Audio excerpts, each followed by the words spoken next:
গণ অভ্যুত্থানে আহত ব্যক্তি ও স্বজনদের লং মার্চ কর্মসূচি শুরু। জুলাই গণ অভ্যুত্থানে আহত কিছু ব্যক্তি ও তাদের স্বজনেরা ৩ দফা দাবিতে রাজধানীর শাহবাগ মোড় থেকে মুক্তিযুদ্ধ বিষয়ক মন্ত্রণালয় অভিমুখে লং মার্চ কর্মসূচি পালন করছেন।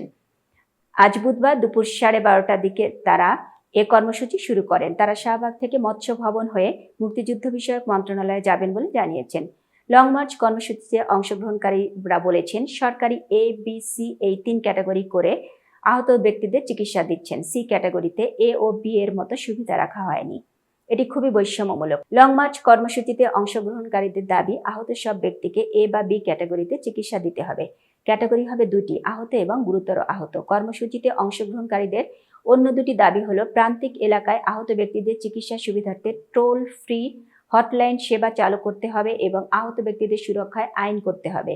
আহত প্রত্যেককে সরকারি ভাতার আওতায় আনারও দাবি জানিয়েছেন কর্মসূচিতে অংশগ্রহণকারীদের অনেকে।